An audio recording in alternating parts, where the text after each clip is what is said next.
Төгс хүчит Бурхны үгийн уншилгын дээжис.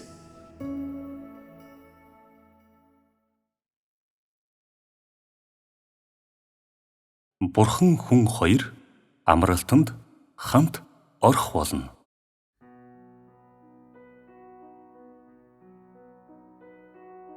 Бурхан эхэндээ амарч байсан. Тэр үед дэлхий дээр хүн болон өөр ямар ч зүйл байгаагүй ба Бурхан ямар ч ажил хийгээгүй байлаа. Хүн төрлөختөн оршиж, хүн төрлөختөн яларсан цагаас л Бурхан удирдлагын ажлаа хийж эхэлсэн. Түүнээс хойш Бурхан амархаа болж, харин оронд нь хүн төрлөختний дунд өөрийгөө завгүй байлгаж эхэлсэн. Хүн төрлөختний ялзарлаас болж Бурхан амралтаасаа гарсан ба мөн тэргүүн тэнгэр элчийн бослогоос болж Бурхан амралтаасаа гарсан юм. Хэрвээ Бурхан Сатаныг ялж ялзарсан хүн төрлөختнийг аврахгүй бол Бурхан дахин хизээж амралтанд орж чадахгүй.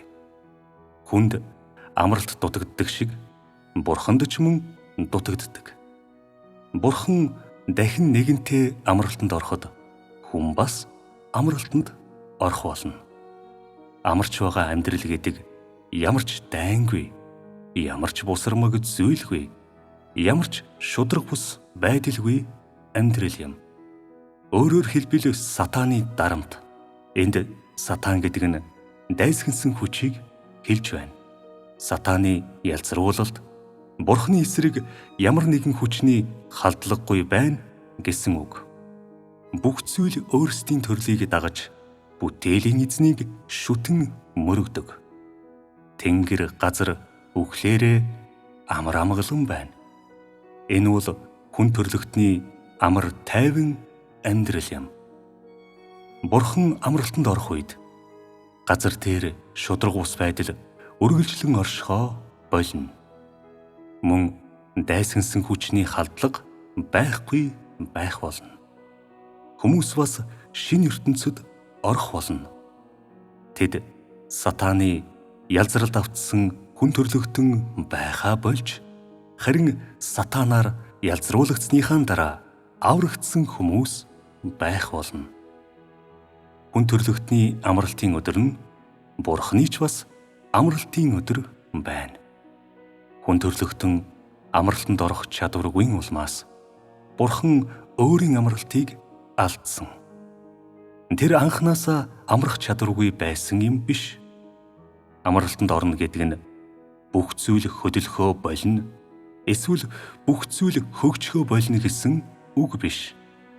Мөн Бурхан ажиллахаа болж, эсвэл хүн амьдрахаа болно гэсэн үгч биш. Амралтанд орохын тэмдэг нь ийм байдаг. Сатан устгагдсан, хорон муу уйлд нь Сатантай нэгддэг хорлонт муу хүмүүс шийтгэгдэж, арчигдан хаягдсан. Бурханд дайсагнсан бүх хүч оршин байхаа болсон. Бурхан амралтанд орно гэдэг нь хүн төрлөختнийг аврах ажлаа хийхээ болно гэсэн үг юм. Хүн төрлөختөн амралтанд орно гэдэг нь бүх хүн Бурханы гэрэл дотор түүний ёроол дор амьдрна гэсэн үг. Тэнд Сатаны ялзарлын юу ч байхгүй. Ямар ч шудраг бус зүйл тохиолдохгүй. Хүмүүс газар дээр хэвийн амьдарч Бурханы халамжинд амьдрах болно. Бурхан хүн хоёр хамтдаа амралтанд ороход энэ нь Сатан устгагдаж, хүмүүс аврагдаж, хүмүүсийн дунд хийх Бурханы ажил бүхэлдээ дууссан гэсэн үг байх юм. Бурхан хүмүүсийн дунд ажиллахаа болно. Хүнч Сатаны эзэмшил дор амьдрахаа болно. Тиймээс Бурхан завгүй байхаа болох ба хүнч яарч сандрах зүйлгүй болно. Бурхан хүн хоёр нэгэн зэрэг амралтанд орох болно. Бурхан өөрийнхөө анхдагч байр суурьндаа эргэн ирж, хүн бүр тус тусын байрандаа эргэн очино. Энэ бол Бурханы бүхий л удирдлагын эцэст хүн Бурхан хоёрын тус тусдаа оршин суух хүрэх газар нь юм. Бурханд Бурханы хүрэх газар, хүнд хүний хүрэх газар байдаг. Амрах зуураа Бурхан бүх хүн төрлөختнийг газар дээрх амьдралд нь залж чиглүүлсээр байх болно. Бурханы гэрэлд байхдаа хүн тэнгэр дэх нэгэн жинхэнэ Бурханыг шүтэн мөргөнө. Бурхан хүн төрлөختний дунд амьдрахаа болж хүн ч бас Бурхантай хамт Бурханы хүрэх газарт амьдрах боломжгүй болно. Бурхан хүн хоёр адилхан ертөнцид амьдарч чадахгүй. Харин хоёуланд нь тус тусын амьдрах байдал байдаг. Бурхан бол бүх хүн төрлөختнийг чиглүүлэгч нэгэн. Харин тэгэхэд бүх хүн төрлөختөн бол Бурханы удирдлагын ажлын биелэл юм. Удирдуулдаг нь хүн төрлөختөн бөгөөд мөн чанарын хувьд хүн төрлөختөн Бурхантай ижил биш. Амрах гэдэг нь өөрийнхөө анхдагч байранд эргэн ирэх гэсэн үг. Тиймээс Бурхан амралтанд орох үедээ Бурхан өөрийн анхдагч байранд буцаж очдог гэсэн үг юм. Бурхан газар дээр амьдарч хүмүүсийн дунд байх зуураа тэдний баяр баясгал, зовлонг хуваалцгаа болно. Хүмүүс амралтанд орох үед энэ нь хүн жинхэнэ бүтээл болсон гэсэн утгатай. Хүмүүс газар дээрээс Бурханыг шүтэн мөргөж хэвийн хүний амьдралаар амьдрах болно. Хүмүүс Бурханд дуулуургүй байж эсвэл Бурханыг эсэргүүцгээ болно. Тэд Адам Евагийн анхдагч амьдралдаа буцна. Эдгээр нь амралтанд орсны дараах Бурхан ба хүн төрлөختний тус тусын амьдрал хүрэх газар юм. Бурхан Сатан хоёрын хоорондох дайнд Сатан ялагдах нь зайлшгүй. Ийм маягаар өөрийн удирдлагын ажил дууссаны дараа Бурхан амралтанд орох явдал хүний бүрэн аврал, амралтанд орох оролт нь мөн зайлшгүй чиг хандлага болдог. Хүний амрах газар дэлхий дээр, Бурханы амрах газар тэнгэрт байдаг. Хүн амралтад Бурханыг шүтэн мөргөх зуураа газар дэлхий дээр амьдрна. Харин Бурхан амралтад хүмүүсийн үлдсэн хэсгийг залж чиглүүлэх зуураа тэднийг газар дэлхийгээс бус тэнгэрээс залж чиглүүлнэ. Бурхан сүнс хэвээр байна. Харин хүн махан бие хэвээр байна. Бурхан хүн хоёр хоёулаа өөр амрах хэв маягтай. Бурхан амрах зуураа хүмүүсийн дунд ирж илрэх бол хүн амарч байхдаа Бурханаар удирдуулан тэнгэрт зочилж тэнгэрийн амьдралыг эдлэх болно.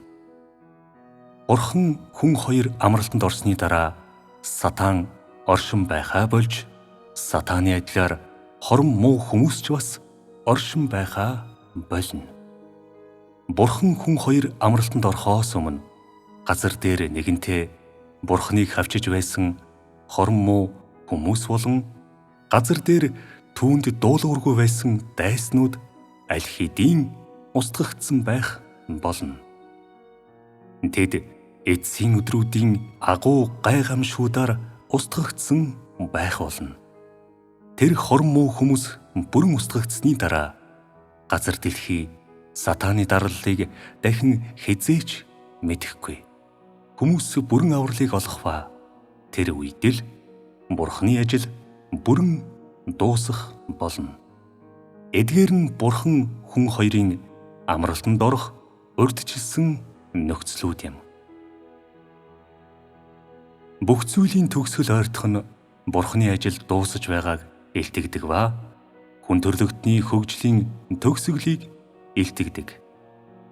Энэ нь Сатаны ялзруулсан хүн төрлөختөн хөгжлийнхөө төгсгөлд хүрч Адам Евагийн үр удам тус тусын төгсгөлдөө хүртэл олшрон тархсан гэсэн үг бөгөөд Сатаны ялзруулсан хүн төрлөختний хувьд цааш хөгжих боломжгүй болно гэсэн үг юм. Эхэндээ Адам Ева хоёр завхраагүй байсан боловч Эдений цэцэрлэгээс хөөгдсөн Адам Ева сатанаар завхруулагдсан байлаа. Бурхан хүн хоёр хамтдаа амралтанд орох үед Эдений цэцэрлэгээс хөөгдсөн Адам Ева болон тэдний үр хойч эцэстээ төгсгөлдөө очих болно. Ирээдүйн хүн төрлөختөн мөн л Адам Евагийн үр хойчоос бүрдэх боловч тэд сатааны эзэмшил дор амьдардаг хүмүүс байхгүй. Харин ч тэд аврагдаж ариуссан хүмүүс байх болно. Энэ нь шүүгдэж гисгээгдсэн ариун хүн төрлөختөн байх юм. Энэ хүмүүс нь анх байсан хүн төрлөختөнтэй адилгүй. Тэднийг анхны Адам Евагаас бүхэлдээ өөр төрлийн хүмүүс гэж хэлэхэд бараг болно. Энэ хүмүүс нь сатааны ялзруулсан бүх хүмүүсийн дундаас сонгогдсон байх ба тэд эцсийн дүндээ Бурхны шүүлт гисгээлтийн үеэр бат зогссон хүмүүс байх болно. Тэд ялзарсан хүн төрлөختний дунд үлдсэн сүүлчийн бүлэг хүмүүс байх болно. Зөвхөн энэ бүлэг хүмүүс л Бурхантай хамт амралтанд орж чадах болно. Эцсийн өдрүүд дэх Бурхны шүүлт гисгээлтийн ажлын үеэр буюу цэвэрлэх эцсийн ажлын явцад бат зогсож чадсан хүмүүс Бурхантай хамт сүүлчийн амралтанд орох хүмүүс байх болно. Иймээс амралтад ордог хүмүүс бүгд эцсийн цэвэрлэх ажлыг туусныхаа дараа л сатааны нөлөөнөөс ангиж ирч Бурханаар авахулсан байх болно. Эцэстээ Бурханаар авахулсан энэ хүмүүс сүүлчийн амралтанд орно. Бурханы гисгээлт шүүлтийн ажлын мөн чанар нь хүн төрлөختнийг цэвэрлэх бөгөөд энэ нь сүүлчийн амралтын өдрийн төлөө байдаг. Эс бөгөөс бүх хүн төрлөختөн өөрсдийн төрлийг дагаж эсвэл амралтанд орж чадахгүй. Энэ ажил бол хүн төрлөختөн амралтанд орох сорын ганц зам билээ. Зөвхөн Бурханы цэвэрлэх ажил хүн төрлөختний шудраг ус байдлыг цэвэрлэх ба түүний гисгээлт шүүлтийн ажил хүн төрлөختний дундах дуулуургүй зүйлсийг ил болгож тэгснээрээ аврагдах боломжтойг аврагдах боломжгүйгээс үлдэх хүмүүсийг үлдэхгүй хүмүүсээс салгана. Түүний ажил дуусахад үлдэх хүмүүс цэвэрлэгдэж хүний илүү дээд ертөнцид орсноор газар дэлхий дээрх илүү гайхалтай хоёр дахь хүмүүний амьдралыг эдлэх болно. Өөрөөр хэлбэл тэд хүн төрлөختний амралтын өдөрт орж Бурхантай хамт амьдрна. Үлдэж чадахгүй хүмүүс гисгээлт шүүлтийг туулсны дараа анхдагч төрхөн бүхэлдээ илчлэгдэнэ.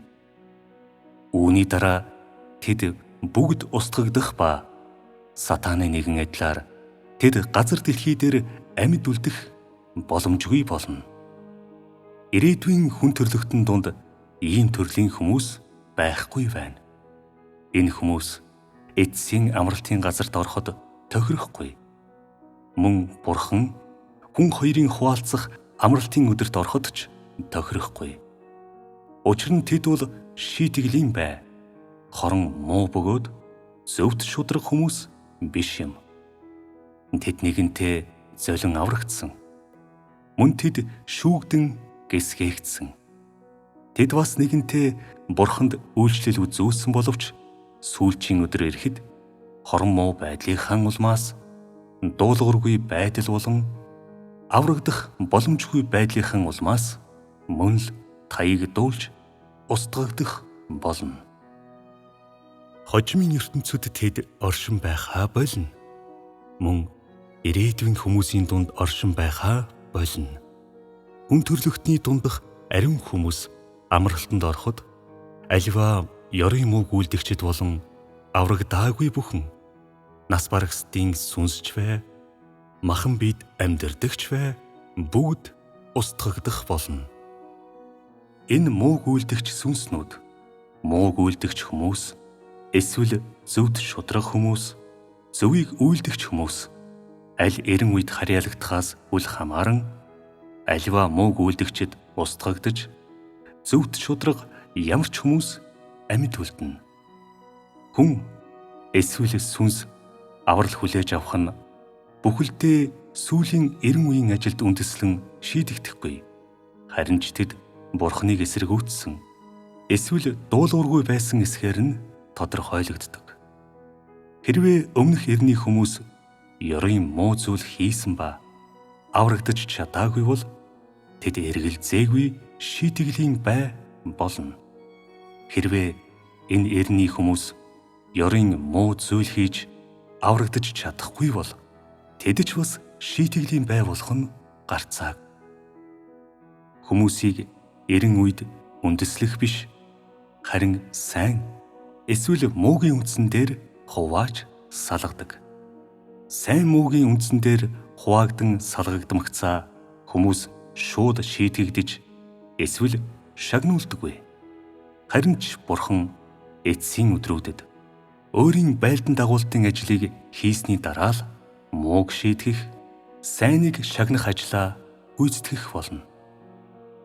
Үнэн дээр тэр хүн төрлөختний дунд өөрийн ажлыг гүйцэтгэж эхэлснээс хойш хүмүүсийг хуваан салгахын тулд сайн мууг ашигласаар ирсэн. Эцэстээ өөрийн ажлыг дуусгах үедээ тэр хорон муу болон зөвд шудраг хүмүүсийг хувааж дараа нь нэн даруй мууг шийтгэж сайныг шагнах ажлаа хийж эхлэхээс илүүтэйгээр тэр өөрийн ажлыг дуусгасны дараа л зөвд шудрагыг шагнаж хорон мууг шийтгэх болно. Мууг шийтгэж сайныг шагнах түүний эцсийн ажил нь бүхэлдээ бүх хүн төрлөختнийг бүрэн ариусгахын төлөө хийгддэг. Ингэснээр тэр бүхэлдээ ариун хүн төрлөختнийг мөнхийн амралтанд аваачиж болох юм. Түүний ажлын энэ үе шат бол түүний хамгийн шийдвэрлэх чухал ажил юм. Энэ бол түүний бүхий л удирдлагын ажлын сүүлчийн үе шат билээ. Хэрвээ Бурхан хорон мууг устгаагүй, харин ч тэднийг үлдээсэн бол бүх хүн төрлөختөн амралтанд орж чадахгүй байсан бөгөөд Бурхан бүх хүн төрлөختнийг илүү сайхан ертөнцид аваачиж чадахгүй байх байсан. Ийм төрлийн ажил бүрэн дуусахгүй байх байв. Түүнийг ажлаа дуусгах үед бүх хүн бүхэлдээ ариун болно. Зөвхөн ийм байдлаар л Бурхан амралтанд санаа амар амьдарч чадна. Өнөөдөр хүмүүс махан биеийн зүйлүүдээс салж чаддаггүй. Тэд махан биеийн зугаа цэнгэлийг орхиж чаддаггүй. Мөн дэлхийн ертөнц, мөнгө, эсвэл ялзарсан зан чанараа орхиж чаддаггүй. Ихэнх хүмүүс хааш яаш байдлаар эрэлхийлдэг. Үнэн дээр тэдний зүрх сэтгэлд Бурхан ерөөсөөч байдаггүй. Үүнээс ч илүүтэйгээр тэд Бурханаас айдаггүй. Тэдний зүрх сэтгэлд Бурхан байхгүй учраас тэд Бурханы хийдэг бүхнийг ойлгож чаддаггүй ба түүний өөрийнхөө амаар хэлсэн үгэнд бүрч итгэж чаддаггүй. Энэ хүмүүс махан биеэ хэтэрхий өөгшүүлдэг. Тэд хэтэрхий гүн ялзралд орсон ба үннээр дутсан. Түүнээс гадна тэд Бурхан бие махбодтой болж чадна гэдэгт итгэдэггүй. Бие махбодтой болсон Бурханд итгэдэггүй хэний ч өөрөөр хэлбэл нүдэнд үзэгддэг Бурханы ажил болон үгэнд итгэдэггүй. Нүдэнд үзэгддэг Бурханд итгэдэггүй. Харин оронд нь тэнгэр дэх үл үзэгдэх Бурханыг шүтэн мөрөгдөг хэний ч зүрх сэтгэлд Бурхан байдаггүй. Тэдвэл Бурханд дуулуургүй, Бурханыг эсэргүүцдэг хүмүүс юм. Энэ хүмүүст хүн чанар, эрүүл ухаан дутагддаг. Үнний тухайд бол ярихын ч хэрэггүй. Энэ хүмүүсийн хувьд харагдаж буй бодит бурхан идэхийн аргагүй мөртлөө үл үзэгдэх бодит бус бурхан хамгийн үнэмшилтэй байдаг бөгөөд тэдний зүрх сэтгэлийг хамгийн их баясгадаг. Тэдний ирж хайж буй зүйл нь бодит байдлын үнэн биш, амьдралын жинхэнэ мөн чанарч биш, тэрч байтугай бурхны санаа зорилгоч биш. Харин ч тэд зүгээр л сэтгэлийн хөөрлийг эрэлхийлдэг. Тэднийг хүсэлтэнд хүргэж чадах хамгийн хүчтэй зүйл бол эргэлзээгүйгээр тэдний итгэл болон эрэл хайгуул юм. Тэд үннийг ирж хайхын төлөө биш, өөрсдийнхөө хүслийг хангахын төлөө л бурханд итгэдэг. Энэ хүмүүс муу гүйлдэгчд биш гэж үү? Тэд өөрсдөө туйлын итгэлтэй байдаг бөгөөд Тэнгэр дэх бурхан сайн хүмүүс болох тэднийг устгах гэдэгт итгэдэггүй. Харин ч бурхан тэдэнд үлдэхийг зөвшөөрөхөөс гадна бурханы төлөө олон зүйл хийж үнэнч байдлаа харуулсныхын төлөө өгөөмрөөр шагнана гэдэгт тэд итгэдэг. Хэрвээ тэд нүдэнд үзэгдэх бурханыг эрэлхийлэх байсан бол өөрсдийнх нь хүсэл нуран унмагц бурханы эсрэг нэн даруй хариу довтолж эсвэл хилэгнэх байлаа. Тэд бол өөрсдийнхөө хүслийг хангахаар зорьдог зөвүүн хүмүүс юм. Тэд үннийг эрэлхийлж буй шулуун шударга хүмүүс биш. Ийм төрлийн хүмүүс бол Христийг дагдаг, хорон муу хүмүүс гэж нэрлэгддэг хүмүүс юм. Үннийг эрэлхийлдэггүй хүмүүс үнэнд итгэж чадахгүй. Тэд хүмүүсийн хожмын үр дүнгийн талаар ухамсарлаж бүрч чаддаггүй. Учир нь тэд нүдэнд үзэгддэг бурхны ажил эсвэл үгэнд итгэдэггүй ба хүмүүсийн хожмын хүрэх газарт итгэж чаддаггүй. Тиймээс тэд нүдэнд үзэгдэх бурхныг дагаж байсан ч ёрын муу зүйл хийсээр байх бөгөөд үннийг эрэлхийлдэггүй, мөн миний шаарддаг үннийг хэрэгжүүлдэггүй. Өөрсдийгөө устгагдана гэдэгт итгэдэггүй тэр хүмүүс харин ч эсэргээрээ устгагдах хүмүүс юм. Тэд өөрсдийгөө маш ухаантай гэдэгт итгэдэг. Тэд өөрсдийгөө үннийг хэрэгжүүлдэг гэж итгэдэг. Тэд хийж буй ёрын муу зүйлээ үнэн гэж боддог ба үүнийгээ нандиндаг. Энэ хорон муу хүмүүс өөрсдөө маш итгэлтэй. Тэд үннийг хоосон сургаал гэж үзэн ёрын муу үйлслүүдээ үнэн гэж үздэг бөгөөд эцэстээ тэд юу тарьсан түүнийгээ л хураана. Өөртөө илүү итгэлтэй бардан байх тусмаа тэд үннийг олж чаддаггүй. Тэнгэр дэх бурханд итгэх тусмаа тэд бурхныг илүү их эсэргүүцдэг. Эдгээр хүмүүс нь шийтгэгдэх хүмүүс юм. Хүн төрлөختөн амралтанд орохоос өмнө хүний төрөл тус бүр шийтгэгдэх үү? Эсвэл шагнагдах уу гэдэг нь үннийг ирж хайж байгаа эсэх, бурхныг мэддэг эсэх, нүдэнд үзэгддэг бурханд дуулууртай байдаг эсгээр нь тодорхойлогдно. Нүдэнд үзэгддэг бурханд үйлчлэл үзүүлсэн боловч түүнийг мэддэггүй, эсвэл дуулууртай дагддаггүй хүмүүст үнэн дутагдж байдаг. Энэ хүмүүс бол муу гүйлдэгчд бөгөөд муу гүйлдэгчд гарцаагүй шийтгэгдэнэ. Цаашлаад тэд хийсэн хорон муу зүйлийнхээ төлөө шийтгэгдэх болно. Бурханд хүн итгэдэг ба хүн бурханд дуулууртай байх нь зохистой. Тодорхойгүй үл үзэгдэх бурханд итгэдэг хүмүүс бол бурханд итгэдэггүй хүмүүс юм. Түүнчлэн тэд түүнийг дуулууртай дагаж чаддаггүй. Хэрвээ энэ хүмүүс бурхны байлдан дагуулах ажил дуусах үед нүдэнд үзэгддэг бурханд мөн л итгэхгүй, мах бодоор үзэгдэж буй бурханд дуулуургүй байж эсэргүүцсээр байх юм бол эдгээр үл тоомсорлогчд эргэлзээгүй устгагдах болно. Та нарын дунд буй хүмүүсийн хувьд ч адилхан. Бие махбодтой болсон Бурхныг үгээрээ хүлээн зөвшөөрдөгч, бие махбодтой болсон Бурханд дуулууртай байх тухай үннийг хэрэгжүүлж чаддаггүй хэн боловч эцэстээ таягдан хаягдаж устгагдах бөгөөд нүдэнд үзэгддэг Бурхныг үгээрээ хүлээн зөвшөөрч нүдэнд үзэгдэх Бурхны илэрхийлсэн үннийг идэж уудаг боловч тодорхойгүй агаад үл үзэгдэх Бурхныг ирж хайдаг хүмүүс ч бас ирээдүйд бүр мөсөн устгагдах болно. Бурхны ажил дурсны дараа амралтын цаг үе ирэх хүртэл энэ хүмүүсийн хэн ч үлдэж чадахгүй.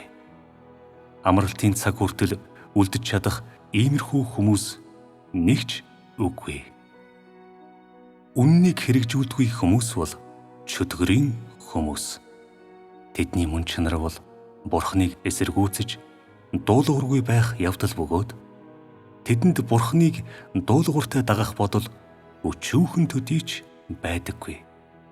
Ийм хүмүүс бүгд устгагдах болно. Чамд үнэн байгаа эсэх болон чи Бурхныг эсэргүүцдэг эсэх нь чиний харагдах байдал санамсаргүй үг яриа үйлдэлээр биш, харин мөн чанарын чинь дагуу тодорхойлогддог. Хүн болгоны мөн чанар өөрсдийнх нь устгагдах эсхийг шийддэг.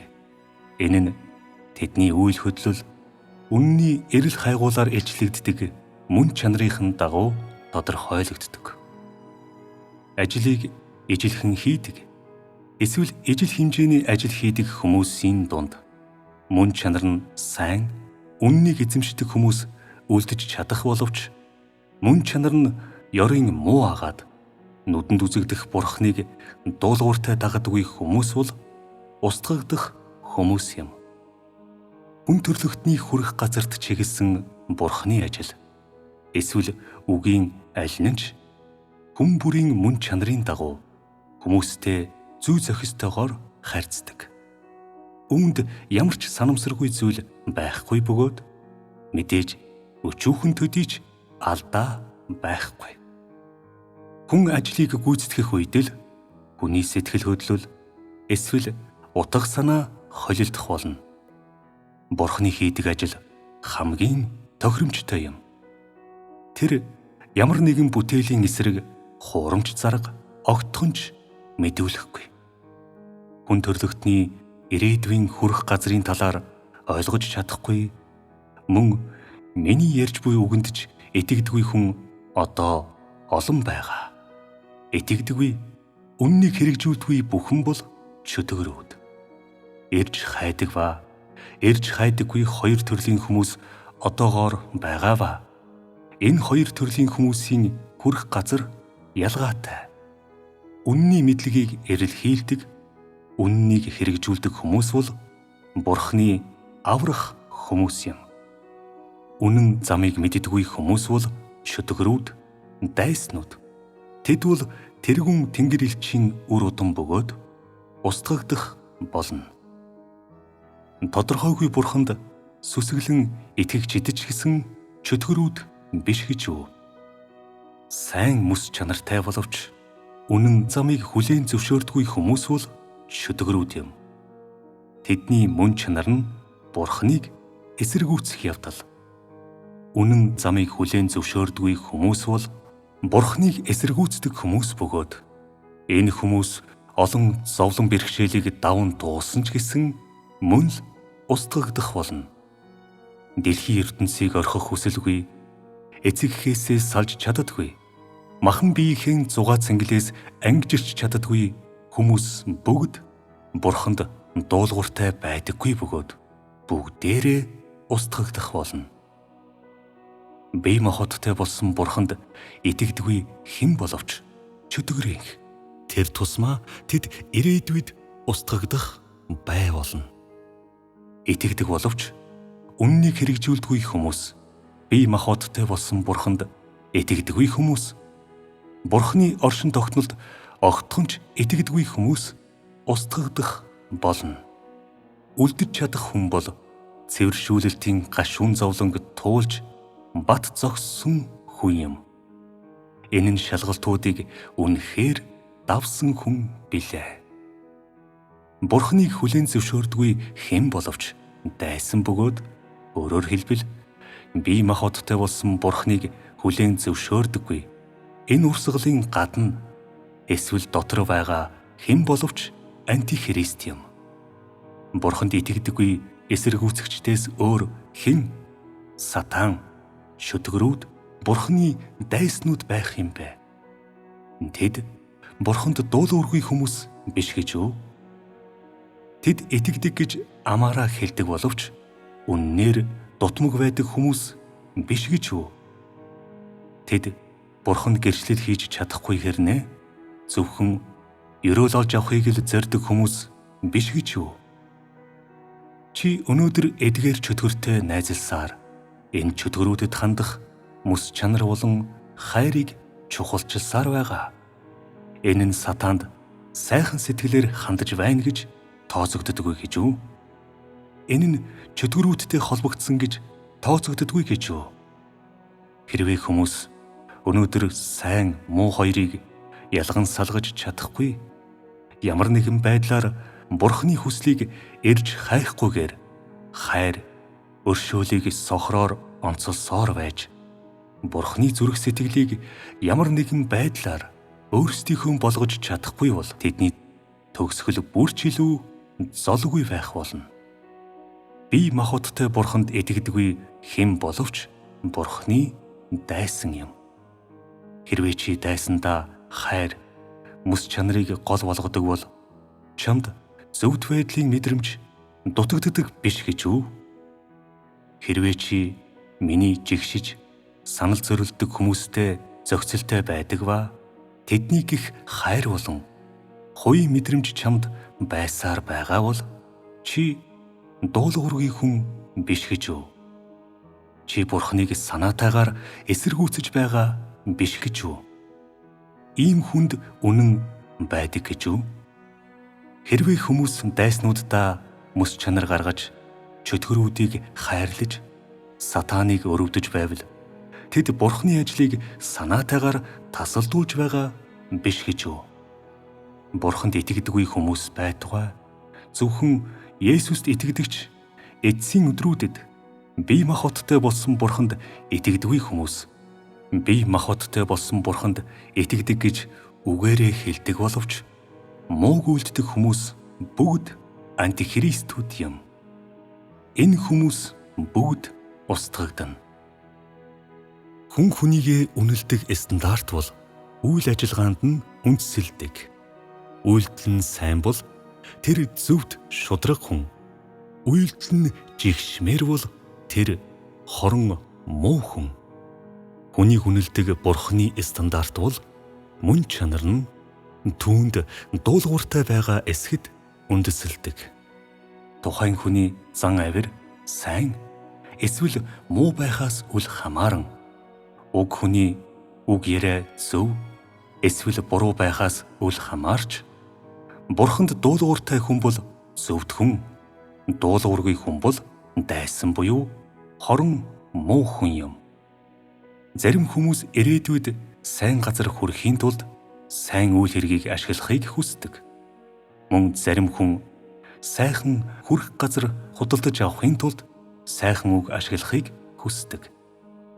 Бурхан хүний үр дүнг өөрийнх нь зан авир, үг хэлээр тодорхойлдог гэж хүмүүс буруу итгэдэг. Тиймээс олон хүн залмихээр дамжуулан төр зуурын ивэл олж авахын тулд үүнийг ашиглахаар чармайх болно. Хожим амралтын үеэр амьд үлдэх хүмүүс нь бүгд гай зовлонгийн өдрийг туулж Бурханд гэрчлэл хийсэн байх болно. Тэд бүгд үүргээ гүйцэтгсэн Бурханд дуулууртай байхаар зориглсон хүмүүс байх болно. Үннийг хэрэгжүүлэхээс зайлсхийхийн тулд үйлчлэл үзүүлэх боломжийг ашиглахыг хүссэн хүмүүс үлдэж чадахгүй. Бүх хүмүүсийн үр дүнг зохицуулахад тохирох стандарт Бурханд бий. Тэр ердөө хэн нэгний үг, үйлдэл болон хэсэг хугацааны зан авирын дагуу эдгээр шийдвэрийг гаргадаггүй. Бурхны төлөөх хүний урдны үйлчлэлээс болж тэр хүний бүх хорон муу үйлдэлд огтхонч өршөөнгүй хандахгүй. Мөн Бурхны төлөө нэг удаа зарлагдсныхын төлөө хүнийг үхлээс хэлтрүүлэхгүй. Хорон муу байдлынхаа төлөө цээрлэл хүлээхээс хинч зугтаж чадахгүй ба хорон муу үйлдэлээ хинч нууж чадахгүй. Тиймээс сүйрлийн тарчлаанаас зугтаж чадахгүй. Хэрвээ хүн өөрийнхөө үргийг үнэнчээр хийдэг бол ерөөл хүртэж эсвэл золгүй явдал туулахаас үл хамааран тэд мөнхөд Бурханд үнэнч бөгөөд шагнал авахаар зүтгэдэггүй гэсэн үг юм. Хэрвээ хүмүүс ерөөл харах үедээ Бурханд итгэлтэй байдаг боловч ерөөл хараагүй үедээ итгэлээ алдаж эцэстээ Бурханд гэрчлэл хийж чадахгүй, өөрсдийн хийх ёстой үүргийг биелүүлж чадахгүй байвал Бурханд нэгэнтээ итгэлтэйгээр үйлчлэл үзүүлж байсан энэ хүмүүс мөн л устгагдах болно. Товчхондоо бол хорон муу хүмүүс мөнхөд амьд үлдэж чадахгүй. Мөн амралтанд ч орж чадахгүй. Зөвхөн зөв шударга хүмүүс л амралтын эзэд юм. Хүн төрлөختөн зөв замд орсны дараа хүмүүс хэвийн амьдралтай байх болно. Тэд бүгд тус тусын үүргээ биелүүлж Бурханд туйлын үнэнч байна. Тэд дуулуургүй байдал болон ялзарсан зан чанараа бүрэн хаях ба тэд Бурхны төлөө Бурхны улмаас амьдрах болно. Тэдэнд дуулуургүй байдал эсэргүүцэлгэж байхгүй байна. Тэд Бурханд бүхэлдээ дуулууртай байж чадна. Энэ бол Бурхан хүн хоёрын амьдрал, мөн хаанчлалын амьдрал, энэ бол амралтын амьдрал юм.